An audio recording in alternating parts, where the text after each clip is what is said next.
साथियों, मैं पीके गुप्ता ESIC वाला अपने चैनल #ESIC वाला पर आप सभी का स्वागत करता है।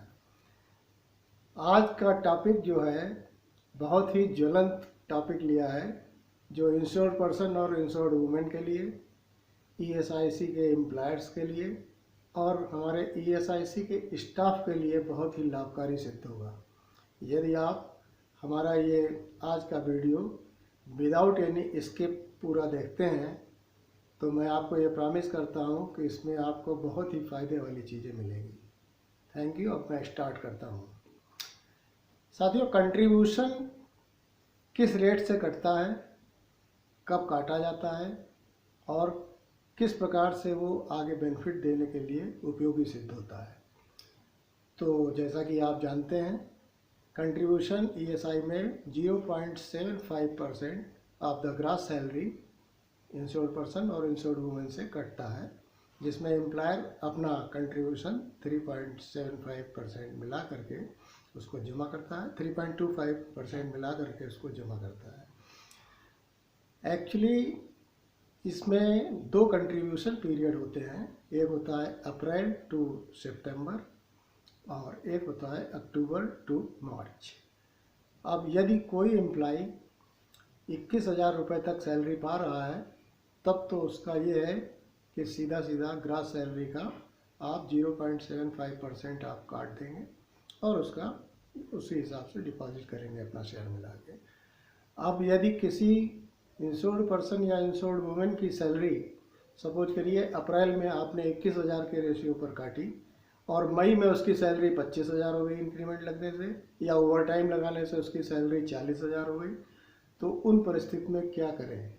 अब एम्प्लॉयर उस समय अनभिज्ञ हो जाता है कि अब मैं क्या करूं। बहुत से एम्प्लॉयर तो उसको एग्जिट कर देते हैं, जो कि गलत है, क्योंकि आपका कंट्रीब्यूशन पीरियड जो है 6 महीने का, उसके अंदर कितना भी लिमिट हो जाए तब भी आपको उसको एग्जिट तब तक नहीं करना है जब तक कि वो कंट्रीब्यूशन पीरियड ख़त्म नहीं हो जाता। जो नया कंट्रीब्यूशन पीरियड स्टार्ट होगा वहाँ से आप उस एम्प्लॉय को एग्जिट कर पाएंगे। तो चाहे उसकी सैलरी 50,000 भी हो जाए तब भी आपको वहाँ पे कंट्रीब्यूशन दे है और उसका कंट्रीब्यूशन डिडक्ट होगा।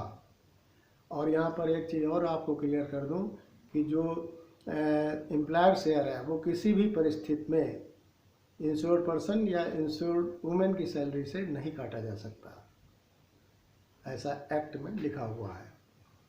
और पैसा जो आप डिडक्ट कर रहे हैं उसको आप विदिन 14 डेज जमा करें चालान बना करके, अदरवाइज उस पर भी एक्शन होने की पूरी संभावना रहती है। मिस एप्रोप्रिएशन ऑफ फंड का चार्ज लग सकता है।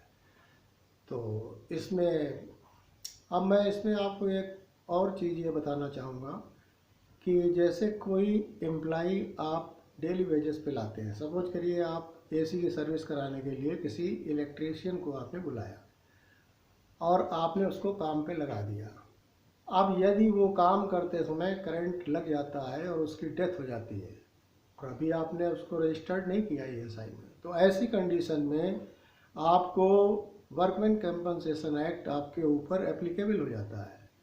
यदि जो ESIC के अम्ब्रेला के नीचे एम्प्लॉयर हैं, जिनके यहाँ ESIC एप्लीकेबल है, जिनके यहाँ 10 आदमी काम करते हैं, तो वो उनको चाहिए कि सबसे पहले चाहे डेली वेजेस का ही हो, लेबर हो, उसको आप रजिस्टर्ड कर लें, क्योंकि आपने इसी काम के लिए HR को रखा हुआ है, एक भारी भरकम सैलरी दे रहे हैं।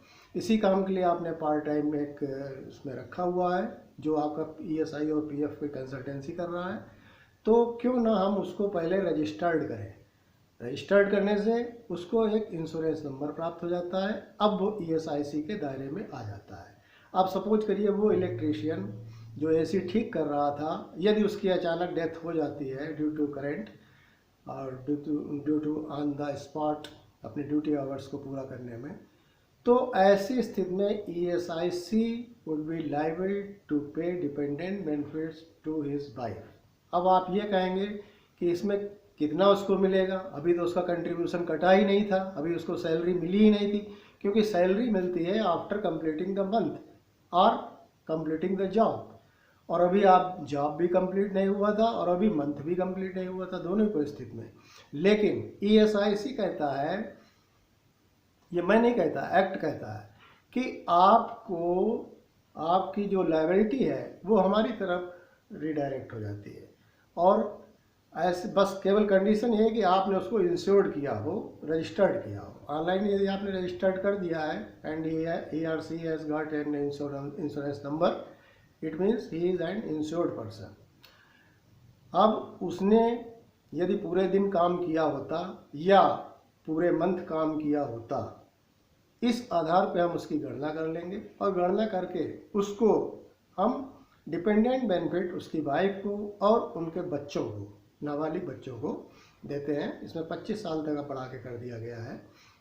और तो उसमें दो जो उनके बच्चे हैं और जो उनकी वाइफ है फुल्ली सिक्योर्ड हो जाती है।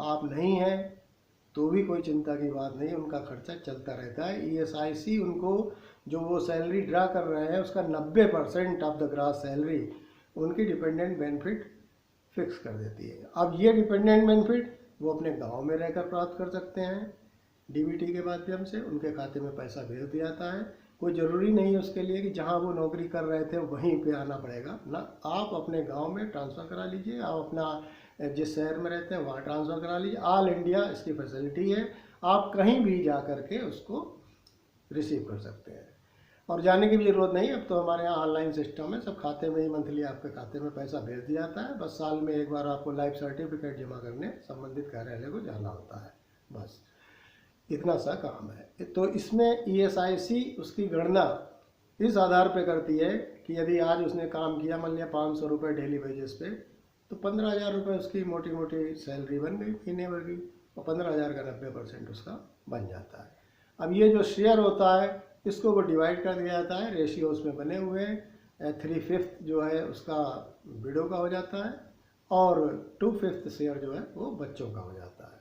एक बच्चा है तो फुल 2/5 हो जाता है। अब यदि अगर 2 बच्चे हैं तो 2/5 को और ये जो 3/5 है, इस दोनों को जो फुल शेयर है इसको 2 बच्चे और एक उसमें बांट दिया जाता है। तो ऐसी कंडीशन में 3/7, 2/7, 2/7 का रेशियो बन जाता है। अब यदि 3 बच्चे हैं तो उसी हिसाब से 3, 2, 5, 2, 7, 2, 9, 3/9, 2/9, 2/9 एंड 2/9, 9/9, इट मीन्स 100%। तो इस तरीके से रेशियो में वो पैसा बांट दिया जाता है। हाँ, कभी कभी क्या है, डिपेंडेंट्स फादर एंड मदर भी होते हैं और डिपेंडेंट्स फादर एंड मदर होने की पोजीशन में यदि उनकी इनकम 9,000 रुपये से उनकी सैलरी या एग्रीकल्चर इनकम 9,000 रुपये महीने से कम है तो वो आप पे डिपेंडेंट है, आप घोषित कर सकते हैं। और यदि आपने डिक्लेयर्ड किया है अपने टेम्प्रेरी आइडेंटिटी कार्ड में उनको, तो ऐसी कंडीशन में उनको भी शेयर मिलता है। यदि आप शादी नहीं हुई है तो पेरेंट्स को मिल जाएगा। पेरेंट्स में हम रेशियो 3/20, 3/20, 3/20, 3/20। अब at the time of death देखा जाता है इसमें। At the time of death अगर उसकी मदर जीवित हैं और फादर एक्सपायर हो चुके हैं, अब जब जो लड़का ड्यूटी कर रहा था उसकी डेथ हो गई तो विडो मदर उस पर आश्रित थी, तो ऐसी कंडीशन में उसको फुल शेयर मिल जाता है 3/10 और 3/10। अब यदि फादर मदर दोनों हैं और 3/20, वो 3/20 मिलेगा, वही 3/10 को 2 जगह डिवाइड किया गया। और यदि डीबी स्टार्ट हो चुकी है, डिपेंडेंट बेनिफिट दिया जा रहा है और ड्यूरिंग दिस पीरियड 1 और 2 ईयर या 10 ईयर अगर फादर की डेथ हो जाती है, अब ये विडो मदर हो जाती है सिंगल, तो ऐसी कंडीशन में ये शेयर रिवाइज नहीं होगा। किसी भी कंडीशन में ये 3/10 नहीं होगा, क्योंकि हमारे यहाँ डिपेंडेंट बेनिफिट में साफ लिखा है कि at the time of death क्या पोजीशन है। अगर ये वहाँ पर starting of the dependent benefit start करते समय ही विडो मदर है तब तो 3/10 शेयर होगा, अदरवाइज इसका शेयर 3/20 ही चलेगा। और बच्चों के शेयर में आपका जैसे कि 3/5 विडो का है और 2/5 चाइल्ड का है। 2 बच्चे हैं तो 3/7, 2/7, 2/7 है। अब एक बच्चा आपका 25 साल का हो गया तो उसका शेयर मर्ज कर दिया जाता है दूसरे बच्चे में। तो 3/5, 2/5। अब अगर दूसरा बच्चा भी एडल्ट हो, मतलब 25 साल क्रॉस कर रहा है, तो अब दूसरा जब ख़त्म होगा जो उसका पीरियड, तो उसके बाद में वो शेयर वाइफ के मतलब विडो के शेयर में नहीं मिलेगा, फिर विडो का ही शेयर 3/5 चालू कंटिन्यू रहेगा टिल लाइफ। और इसमें ईएसआई कॉरपोरेशन अपना देखती है 3 साल 4 साल में एक बार उसमें कितना डीए बढ़ सकता है, कितना ईएसआई प्रॉफिट में जा रही है, उस हिसाब से उसको एक महंगाई भी किस्त अनाउंस करती है, जो समय समय पर उसका डिपेंडेंट बेनिफिट फिर बढ़ता भी रहता है। तो ये एक बहुत बड़ा प्लस पॉइंट है। और फुल बस एक कंडीशन है कि जो विडो है वो रीमैरिज ना करे। यदि वो रीमैरिज कर लेती है तो उसका शेयर स्टॉप हो जाता है। और ऐसे बच्चे अगर मान लिया नाबालिग है और विडो के साथ ही रहते हैं रीमैरिज करने के बाद, तो वो mother on behalf of natural guardian वो उनका हमारे ऑफिस से शेयर लेती रहेगी, बच्चों का शेयर मिलता रहेगा, उसका स्टॉप हो जाएगा क्योंकि उसने मैरिज कर ली है। तो ये जो मैं पॉइंट्स आपको बता रहा हूँ, ये इंश्योर्ड पर्सन की दृष्टिकोण से, एम्प्लॉयर के दृष्टिकोण से, स्टाफ के दृष्टिकोण से सभी को ये फ़ायदेमंद महसूस होंगे यदि हमारा आप लेक्चर सुनते हैं, हमारा चैनल को सब्सक्राइब करते हैं। तो मैं आपको एश्योर करता हूँ ऐसी बहुत सी महीन जानकारियाँ समय समय पर आपको उपलब्ध कराता हूँ, ताकि आप लोग ईएसआईसी के बारे में अधिक से अधिक जान सकें। हमारे चैनल बनाने का उद्देश्य ही केवल यही है कि आप अधिक से अधिक जागरूकता आपको मिल सके। और इंश्योर्ड पर्सन जिनका पैसा कट रहा है उनको यही नहीं पता है कि क्या ईएसआई देती है, और जबकि ईएसआईसी आपको वो चीज़ें दे रही है जो आपको कोई मेडिक्लेम पॉलिसी नहीं देगी, कोई विभाग नहीं देगा। अन्य विभागों से आप कंपैरिजन करके देखिए तो हमारे यहाँ आप पाएंगे कि हम लोग केवल फुल डेडिकेशन से आपकी सेवा करने के लिए ही ये विभाग केंद्र सरकार यानी कि भारत सरकार ने खोल रखा है। सोशल सिक्योरिटी स्कीम है इंडिया में, इतनी बड़ी बृहद योजना कोई भी सोशल सिक्योरिटी की इंडिया में नहीं है जो इसका कोई टक्कर दे सके। अब इसमें बस केवल आपको यही करना होता है कि रजिस्टर्ड कर लें, ईएसआईसी में रजिस्टर्ड कर लें। और आप सभी से हाथ जोड़कर विनम्र विनती है कि अपने आईपी पोर्टल पर अपना, अपने परिवार का, अपने बच्चों का आधार अवश्य लिंक करवा लें, ताकि आने वाले समय में असुविधा से बचा जा सके।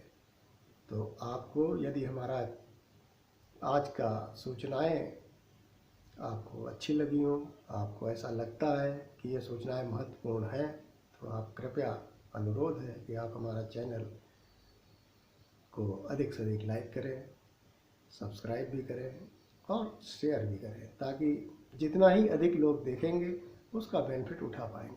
Thank you.